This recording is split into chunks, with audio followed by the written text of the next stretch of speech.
मित्रांनो, गुरुचरित्राचा हा अध्याय वाचा. जो संकल्प कराल, जी प्रार्थना कराल, जे मागाल, जी इच्छा बोलाल, ती पूर्ण नक्की होईल. मित्रांनो, कोणत्याही दिवसापासून हा अध्याय वाचायला सुरुवात करा. फक्त कोणती अडचण, सुतक, समस्या आली तर तुम्हाला नवीन पहिल्या दिवसापासून करावे लागेल याची काळजी घ्यावी. 21 दिवसाचे नियम म्हणजे तुम्हाला नॉनव्हेज खायचं नाहीये, शुद्ध शाकाहारी जेवणात तुम्ही काहीही जेवू शकतात.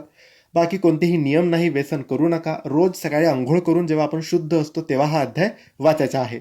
देवघरासमोर बसायचा, अगरबत्ती दिवा लावायचा. पहिल्या दिवशी जी मनात इच्छा आहे, जो संकल्प आहे, जे मागायचं आहे, जी विनवणी आहे ते बोलायचं स्वामींना आणि हा अध्याय वाचायला सुरुवात करायची. गुरुचरित्र पारायण असेल तर पारायणामधून वाचा, नसेल तर गुगलवरून PDF फाईल डाउनलोड करून किंवा गुगलवरूनच तुम्ही डायरेक्ट याचे वाचन करू शकता. हा अध्याय आहे गुरुचरित्राचा 18वा अध्याय. हा अध्याय वाचत असताना 21 दिवसातच आपल्याला शुभ फळं प्राप्त होतात, इच्छापूर्ती होते किंवा 21 दिवसानंतर याचे फळ नक्की मिळते. तर नक्की विश्वासाने, मनोभावाने, श्रद्धेने हा अध्याय वाचायला सुरुवात करा. धन्यवाद.